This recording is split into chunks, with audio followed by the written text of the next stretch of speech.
We are 5 days away from UFC Fight Night Noche. Diego Lopes will take on Jean Silva. And this is a pretty terrible card, I'm going to be honest. This is the worst card we are going to get for the next couple of months. It's all smooth sailing after this. Even the Perth card is not that great. But it's better than this. I mean, the main event's doing the heavy lifting. But again, October's going to be phenomenal. November's going to be phenomenal. We're in for a treat as MMA fans this fall. But this card, I mean, when you've got a guy that just made his UFC debut with absolutely, sorry, I can't talk, zero hype in the co-main event, you know that the card is kind of weak, all right? Like, let's just be honest. Either way, I mean, dude, you've got Hernandez and Diego Ferreira on the prelims, whereas Santiago Luna versus Quang Lei is on the main card. Some of these decisions that the UFC makes when it comes to placements of fights on these cards just makes absolutely zero sense. However, I just wanted to say before we get into this, it's the fall. It's no longer summer. It's no longer time to get lean and mean, although that's what I'll be doing. But it's fall, and if you want to get bulky, you trying to put on some mass, it's time to wear that Real Food Cookbook. Yeah!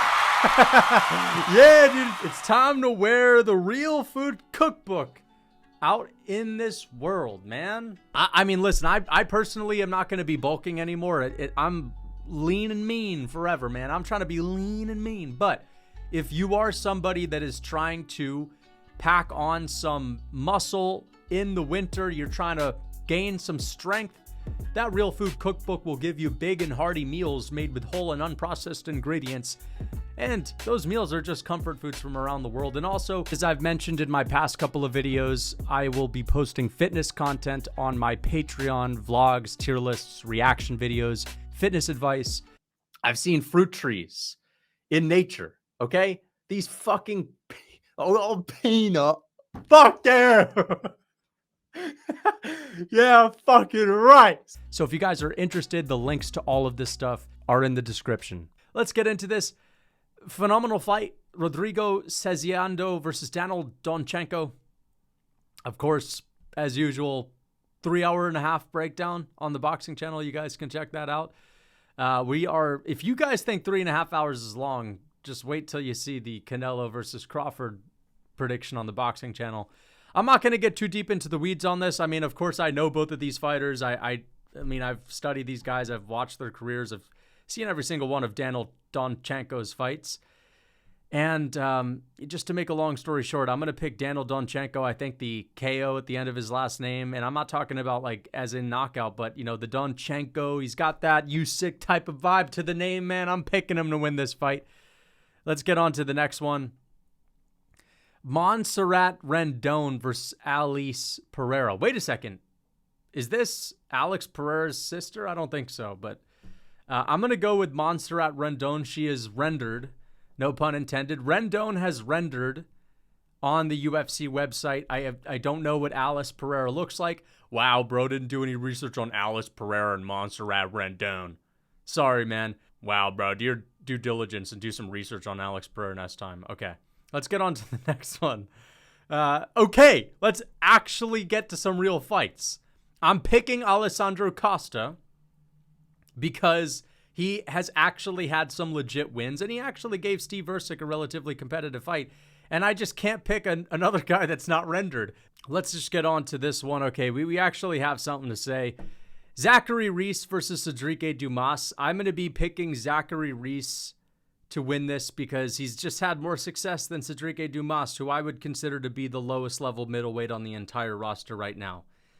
You know, Zachary Reese has a win over Jose Medina, and I know that's not really anything to write home about, but he's got wins against Dusko Todorovic. I mean, I forget how I pronounce that guy's name. He's on this card as well. He's actually got some wins, and Sedriques Dumas has some wins as well, but against even lower levels of competition. And I mean, I don't know if I can even say that. Both guys have fought nothing but low levels of competition, but I just can't pick Sedriques Dumas to win a fight. I will say his striking has improved a little bit since he's got to the UFC, but it's still just nothing to write home about. Grappling, I mean, he's used it to win a fight. I don't know. This is kind of a pick'em fight between two very low-level fighters. I'm going to choose Zachary Reese. I like the fact that he was able to get, a win over a gritty guy like Jose Medina. So I'm going to factor that in. Let's get on to Jesus Aguilar versus Luis Gurule. I'm picking Jesus Aguilar. Jesus Aguilar, I believe he has the shortest reach in the UFC, 62.5-inch reach, and he's 5'4". Luis Gurule is 5'5" with a 64-inch reach. Both guys have short reaches, but Jesus Aguilar has been more deadly with his punching power. He's actually had himself a couple of really nasty KOs in the UFC. And I'm going to favor, when it comes to these low-level fights, I'm going to favor the guy that actually has gotten a couple of finishes in the UFC in brutal fashion. He's only lost to Tatsudo Taira, I think another guy as well that was pretty decent, but I'm going to favor him to win this because he's got the speed and power advantage. Let's get to Tatiana Suarez versus Amanda Lemos. I am going to pick Amanda Lemos. I know that may seem crazy, but Amanda Lemos beat Mackenzie Dern. And if you think about it, listen, Mackenzie Dern's fighting for a title. And I know that that's in part because Zhang Weili vacated, but at the same time, Mackenzie Dern's a really good grappler. You got to give her credit there. Credit where it's due. She's a good grappler. If Amanda Lemos is able to beat Mackenzie Dern, I'm kind of favoring Amanda Lemos to beat Tatiana Suarez, who is the most one-dimensional person in this division, arguably. I mean, Erin Blanchfield, I think Erin Blanchfield may be in the same division, but Tatiana Suarez just has zero striking. I mean, she's really got zero on the feet. And Amanda Lemos, she may not, I think she's a little bit older, but I mean, she's actually somewhat slick and fast. She's got relatively good anti-wrestling. If you're beating Mackenzie Dern, you got to be decent there because that's what Mackenzie Dern comes to do. She comes to take you down. And maybe Tatiana Suarez can, in a fight that's a low level compared to her last opponent, maybe she could get something done. Were people really picking Tatiana Suarez to beat Zhang Weili? That was just insane to me. But yeah, Amanda Lemos, she's not as good as Zhang, but I still think that there's something to be said about some actual athleticism and speed, whereas Tatiana Suarez, she is like a plotty man blades. And it works against women's MMA fighters because there's so many terrible fighters in this division, but Amanda Lemos is someone where I don't think that plotty style, one-dimensional style with no threat coming back in her direction, I don't think it's going to really work. So I am going to go with Amanda Lemos. Claudio Puelles versus Joaquim Silva. This is really interesting. It's because both of these fighters, in their own ways, have very evident strengths. For Joaquim Silva, it's that he's big and he hits hard. And for Claudio Puelles, is that he has a crafty heel hook leg lock game. But on the same token, both guys have tremendous weaknesses. For Claudio Puelles is that he's a one-dimensional roly-poly like Ryan Hall, who's got absolutely nothing on the feet. And Joaquim Silva, even though he hits hard, he's an NPC on the feet that does fuck all and doesn't actually throw punches. I mean, this guy is going to a decision against Clay Guida. He's going to a decision against old man Clay Guida. So it's kind of tough to pick Joaquim Silva. I mean, you look at him and you're like, oh, Joaquim Silva is going to go. He's the next Vitor Belfort. Even though no one's ever said that shit. Dude, Joaquim Silva is literally a fucking NPC on the feet. Like, he doesn't do shit in fights. And Claudio Puelles, like, yeah, it's kind of hard to pick a guy that kind of relies on the leg lock, and leg locks don't really happen. I mean, sure, they can happen at heavyweight if you're Walter Walker and the heavyweights have no grappling, but very tough to pull that off against lightweight, especially a Brazilian lightweight that must have some jiu-jitsu. Okay? So this is a really tough one. Claudio Puelles, he's only really lost to decent levels of competition. You could make that argument because he's lost to Dan Hooker and he's lost to Fares Ziam. But he got destroyed by Dan Hooker, and he didn't get destroyed by Fares Ziam, but Fares Ziam has that style to where if it's going to be predominant grappling, it's going to be a boring-ass fight anyway. So, I don't know, man. I have a feeling that Claudio Puelles is going to win this fight. I kind of favor, in this type of matchup, a guy in Claudio Puelles because at least he has something that he has consistently shown he can impose his will with. Even in the Dan Hooker fight, he's able to get Dan Hooker in a couple of bad positions. Whereas Joaquim Silva, have you really ever seen him do anything in a fight that's impressive or impose his will? I mean, he's had moments. He rocked Arman Tsarukyan, but lost 95% of that fight anyway.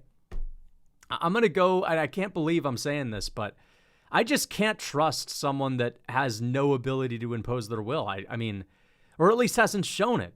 I can't pick Joaquim Silva because he doesn't actually impose his game. I don't know what his game is. It's kind of just show up and be a tough out. You know what I mean? It's the kind of game where, dude, people are going to be like, bro's going nuclear on Joaquim Silva. Dude, it's literally like the game where if you win on the Contender Series with that game, you're not getting a contract. I mean, I'm sorry. I'm picking Claudio Puelles. Interesting fight, though. We'll see how it plays out.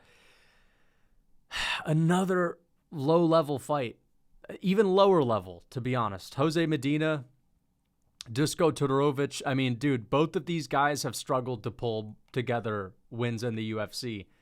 Dusko has had a really bad run in the UFC. Same with Jose Daniel Medina. He just got absolutely destroyed by Ateba Gautier.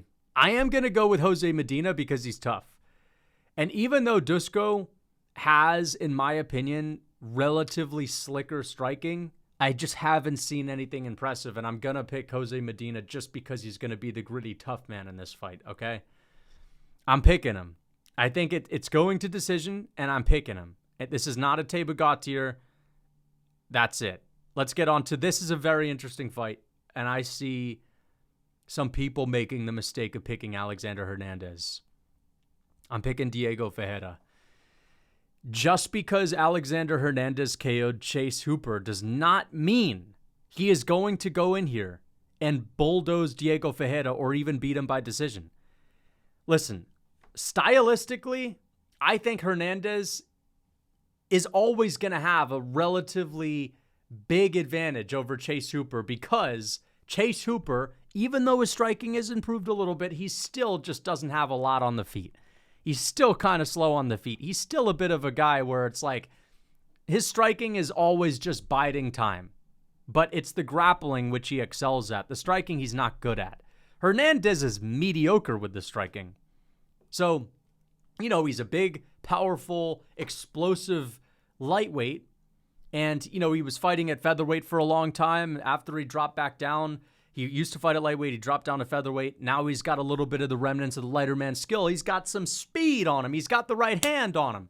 However, still, he's like, before the Chase Hooper fight, he's going to like split decisions against old men over and over and over again. You know, I think he went to like I don't know if it was Vince Bickel or maybe it definitely one of them was Jim Miller. But if you look at the guys that he's losing to, they're not on the level of Diego Ferreira. I mean, he's losing to Bill Aljo, for example, and Bill Aljo's okay. But that's an example of someone that is just simply not on the level of Carlos Diego Ferreira. And Carlos Diego Ferreira was supposed to just go in there and destroy Bobby Green. And because he didn't get that fight, because, you know, it fell through at the last moment, the last time he was actually in a fight, he got outdone by Grant Dawson. But it's like he lost to Grant Dawson, who is the total opposite style of Alexander Hernandez. Grant Dawson is a smudge grappler to a T, who's got a okay submission game, but he's really just a smudge grappler with phenomenal control. It was very impressive that he was able to beat Carlos Diego Ferreira, who's got good grappling in his own right. But just because he's losing to a smudge grappler means nothing when it comes to a fight with Alexander Hernandez. And just because Hernandez knocked out pipsqueak on the feet Chase Hooper means nothing going into a fight with Carlos Diego Ferreira, who, let me remind you, outgridded Mateusz Raunbetsky and finished him. Not only finished him, outgridded him and beat the fuck out of him on the feet. And since then, we haven't seen any striking from this guy because Grant Dawson just wouldn't allow it. 95% of their fight was just Grant Dawson in Carlos Diego's guard holding him down. But this is a totally different matchup. Alexander Hernandez is not going in there against a sitting duck on the feet with no power. Carlos Diego Ferreira has power. Okay, we've seen him flatline people. He's got grappling. It may not be on the level of Grant Dawson, but dude, Hernandez, nowhere near the Dawson level. Not even close. This is a Carlos Diego Ferreira win.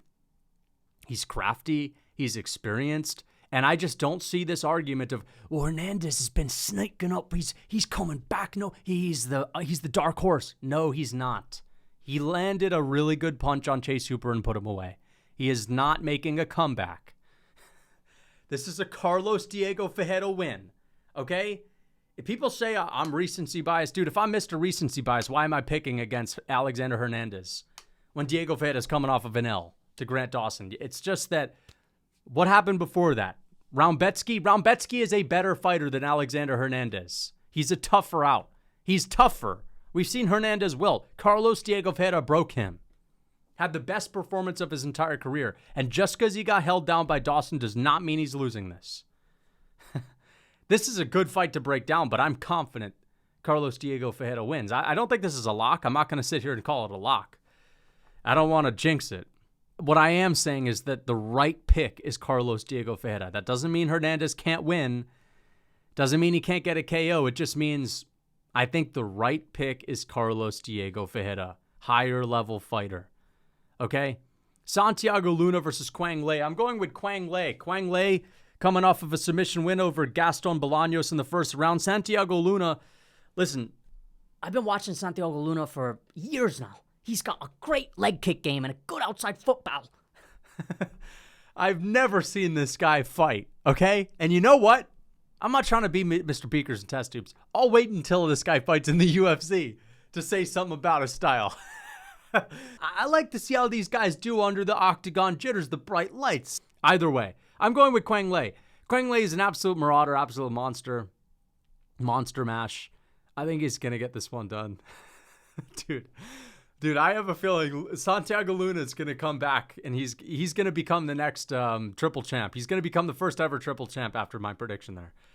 Let's get on to Kelvin Gastelum versus Dustin Stoltzfus. Dustin Stoltzfus surprised all of us with that win over Marc-Andre Barrieux. Dustin Stoltzfus, he was the can that lost to Abus Magomedov. Now, I don't think he's a can right now, but he was the guy that for like 2 years we were making fun of Abus's record because Dustin Stoltzfus was on it. You know what I mean? And that was like going into the Strickland fight with Abus Magomedov, people were, and understandably so, but people were saying, this guy's best win is over Dustin Stoltzfus. He's got no wins in the UFC. He's finally got a win, but it's Kelvin Gastelum this time. Kelvin Gastelum's no longer at welterweight, right? I kind of like that for him in this matchup, even though, of course, Dustin's going to be the naturally bigger person. I mean, Kelvin, he should be fighting at welterweight, if not at lightweight, to be honest. But, like, let's just be honest. Kelvin Gastelum's going to have a little bit of that remnants of the lighter man skill from those former welterweight fights. But I'm picking Kelvin.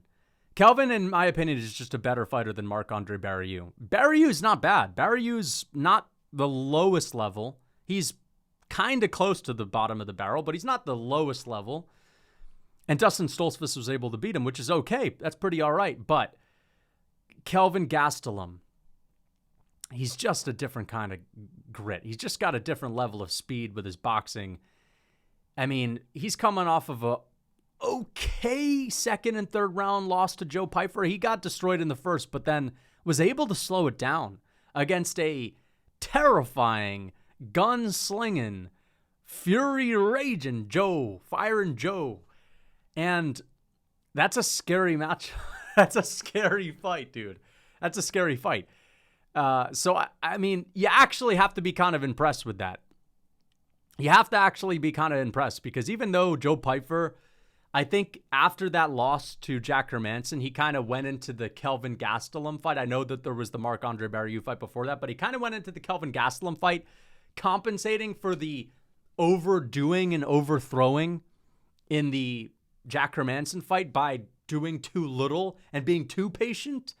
So a little bit of it was Joe Pyfer, I think, was being a little bit too patient, but Joe Pyfer, in my opinion, is way better than Dustin Stoltzfus. And I don't see Dustin Stoltzfus having an ability, having the power to command respect from Kelvin Gastelum like Pyfer has, or even having the boxing. So I think Kelvin Gastelum is going to have a relatively comfortable fight here where he's going to be able to box, he's going to be able to strike, and I think he's going to get this one done. So I'm picking Kelvin Gastelum. I know Dustin Stoltzfus has a little bit of grappling on him, but I don't think he's going to out-grapple Kelvin Gastelum. I'm picking Gastelum, more proven. Even in some of the losses that he's taken recently, he's been, relatively competitive. And again, think about that fight that he had against D-Rod. He beat D-Rod. That was a pretty competitive fight, but Daniel Rodriguez, I thought he was kind of old and done, but he's kind of, making a bit of a resurgence, even though he's, not that great still.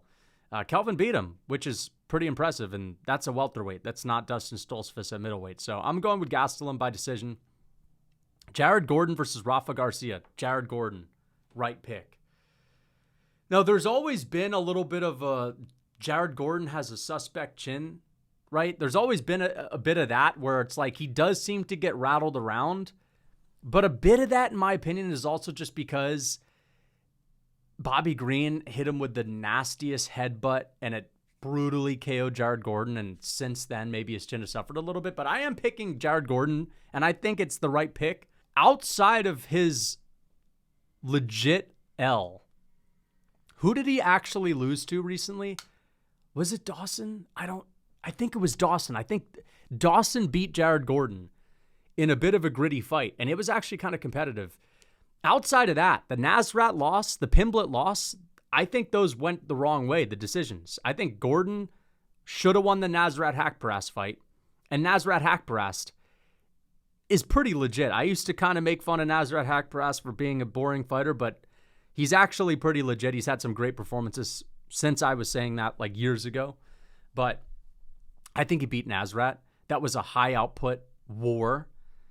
So I was just talking about the chin. If his chin can hold up in a high output slugfest like that, and he wins, in my opinion, I mean, it can't be that bad. And then against Paddy Pimblett, I know that sometimes after a robbery like that, one of the fighters that won the robbery, if they succeed and do well, everyone changes their mind, right? Well, O'Malley beat Jan. Let's not freak out about that anymore just because O'Malley's the champ now, right?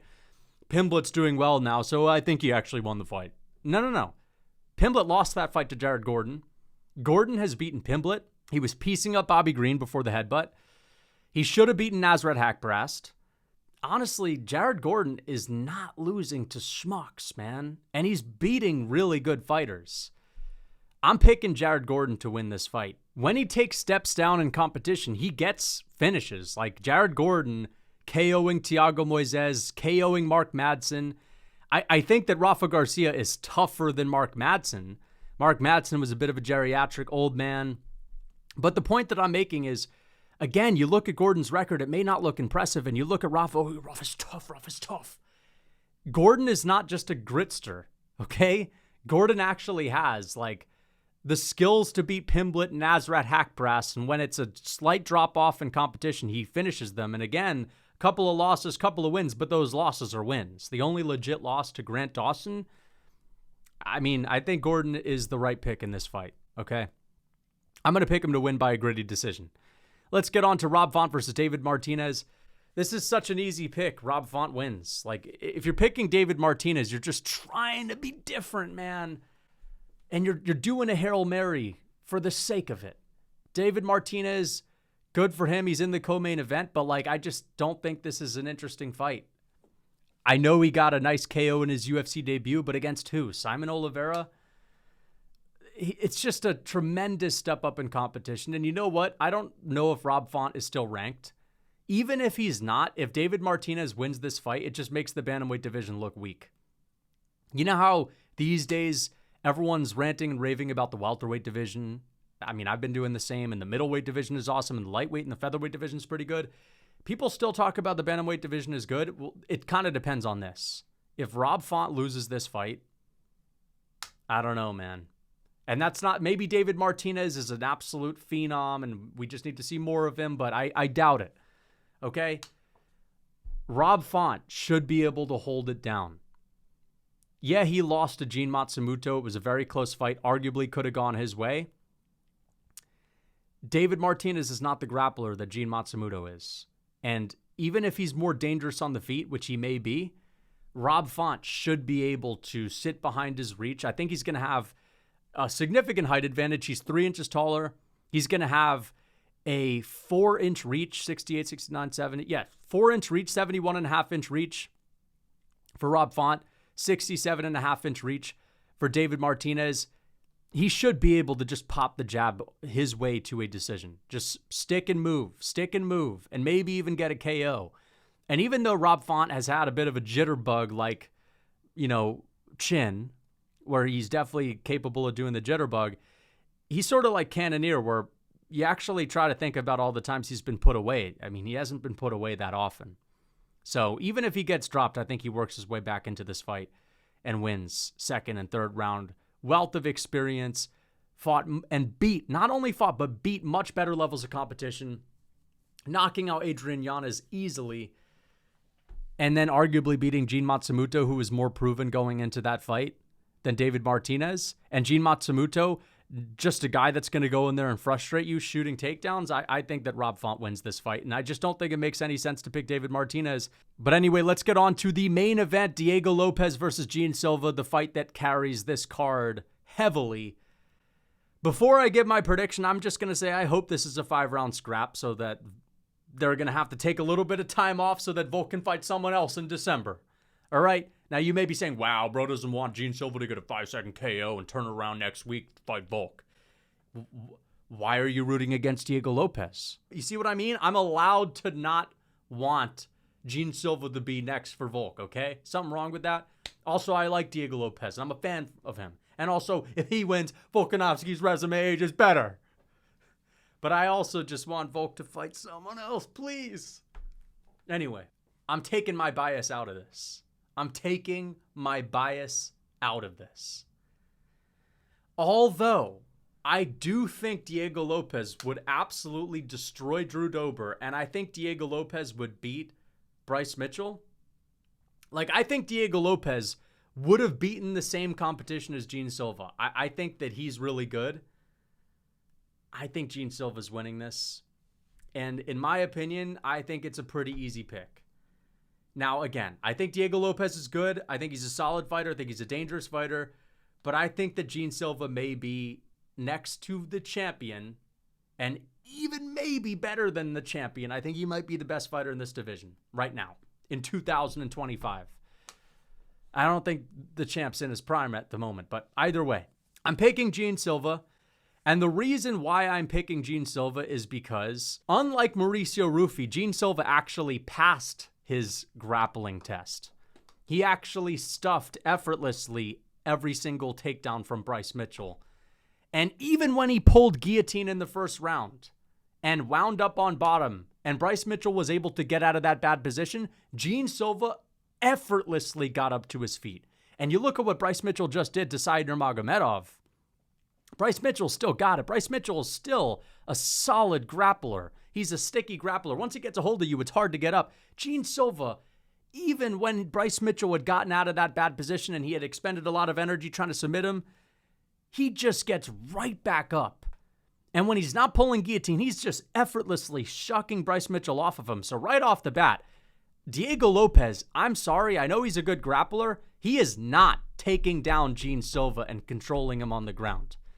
Diego Lopes has good jiu-jitsu. He's not a wrestler. And even when it comes to his jiu-jitsu, it's overrated just because he had, a submission against Tucker Lutz. He submitted Tucker Lutz and all, Tucker Lutz.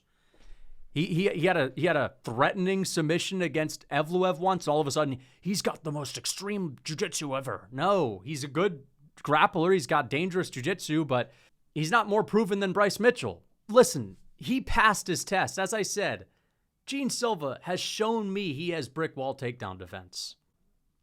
Even Drew Dober, I know Drew Dober isn't a grappler. Even he tried his way to, get a couple of blocky takedowns, right? Blocky lightweight takedowns. And even he got shucked away.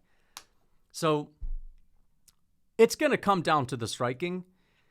And ultimately, even though Diego Lopes, he's fast, he's powerful, and he's got some good boxing combinations in close range, it kind of ends there. I know he's got some pretty good calf kicks, But, like, you know, listen, at this level in the featherweight division, you're not winning a fight with calf kicks, okay? Unless you're Volkanovski against Max Holloway in the first fight. Let's go! But no, let's not get into that. But either way, you get my point. The calf kicks are going to be lethal, but, like, let's be honest. I'm sorry. It's not going to make the biggest difference. It kind of ends there. He's dangerous. He's fast. He's got a granite chin. I think he would go out there and beat Drew Dober. I think he would smoke him. But the point that I'm making with that lighter man skill is that ultimately, I look at Jean Silva, we're looking at a higher level striker. I think most people watching this video will agree with that. We are looking at a higher level striker. He's got better distance management. He's got better instincts. He's got a deeper tool bag. He's really good in close range. He's really good at a distance when he's trying to be the elusive, rangy striker, and he can blitz you with really insanely fast combinations that you can't see coming. I'm looking at someone who feels calm, like he's a fish in water, whereas Diego Lopes, he's good when he's in close quarters in the pocket boxing. That's where he's really good, and in part, it's because he's so powerful, and he can rely on his chin. But when I see Diego Lopes in a fight against a higher level striker like Alexander Volkanovski, when it's clear that the guy he's fighting is not so easy to just bulldoze because you can just, you know, get to him because maybe the striking level is relatively similar. And if you can get to him, you're going to be faster and hit harder and you're going to win. When you're fighting someone that's a little bit more elusive, that's a higher level striker, that has a tool bag that runs deeper than yours on the feet, Diego Lopes resorts to being the blockhead that, you know, bedtime will talk about as, you know, he can't win on technique and points, so he's going to rely on those few and far between moments where he can kind of just bully you up against the fence and do everything in his power to try to get you out of there. But this time, he's in there against a higher level striker that's going to force him to respect the power coming back in his direction. If Diego Lopes is going to be losing the technical tit-for-tat battle, striking exchanges, and he gets frustrated, I don't see him having the ability to just throw caution to the wind and just try to overpower Jean Silva by bullying him and mogging him on the feet. That's not a guy you can mog on the feet. It's someone where, you know, you're going to throw caution to the wind and you're already outgunned. And, you know, the reason you're throwing caution to the wind, it's because you're in the third round and you haven't had a lot of success. And dude, that's the worst time to go in and try to bulldoze Jean Silva, because that's when he's heated up. Jean Silva heats up into fights. You saw it in the Bryce Mitchell fight. You saw it in the Drew Dober fight. You even saw it in the Charles Jourdain fight. He's a slow starter. He really eases into fights. He finds his range, and he's able to download the data. Man, he's downloading data like Jan.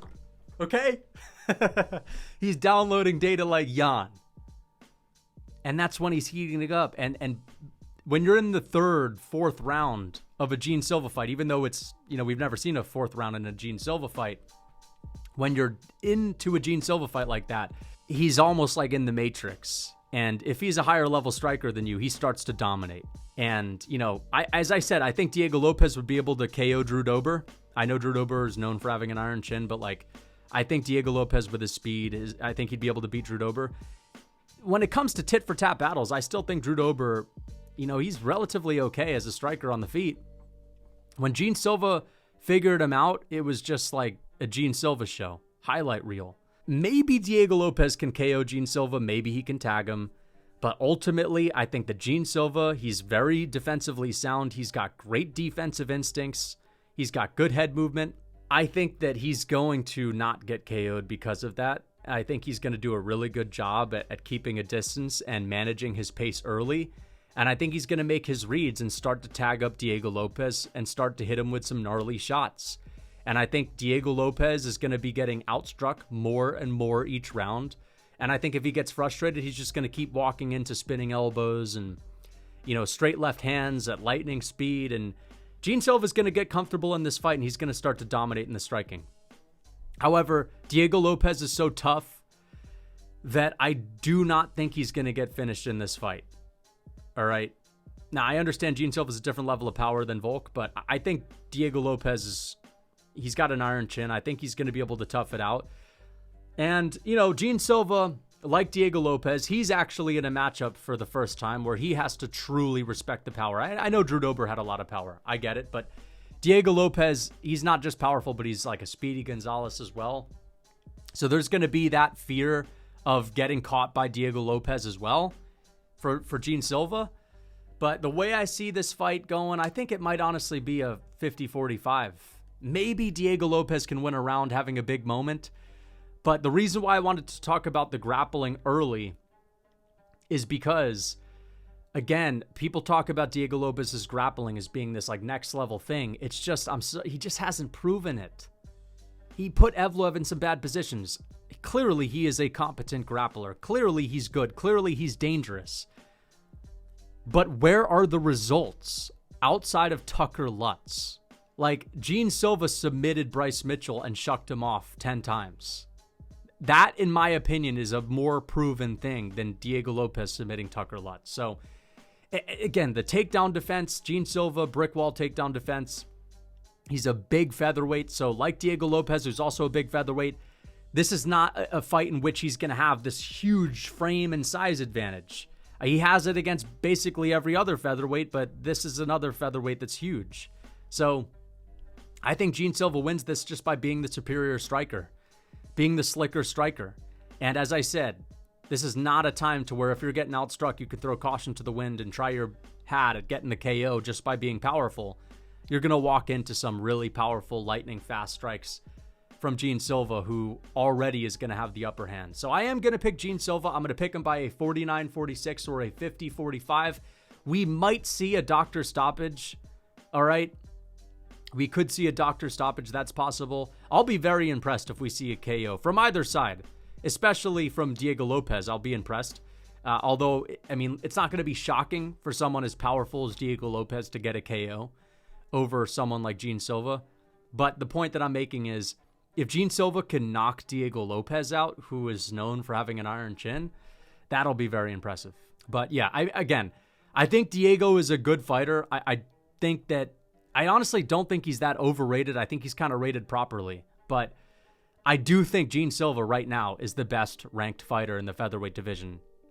Outside of Volkanovski, he's the best fighter at featherweight. And, Volk, 36, I don't think he's even in his prime anymore.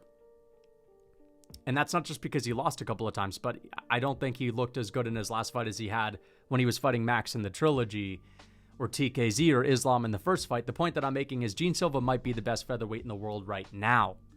So that's why I'm saying I kind of hope this is like a 5-round scrappy fight, because if he wins in 5 seconds, I'm obviously exaggerating there, but if he gets an early KO, dude, Jean Silva is probably next, because he's going to have all the hype in the world. Even though Lerone Murphy had that spinning elbow KO, Jean Silva's got more hype going into this fight. And imagine if he gets a highlight reel finish. So, yeah. Either way, this should be an interesting fight. I am really looking forward to this. I don't think Diego Lopes is some pushover, and I don't think he's going to go away easily. He's going to have himself some moments in this fight, but as I said, I just think Jean Silva's a little bit too slick. He's super good defensively.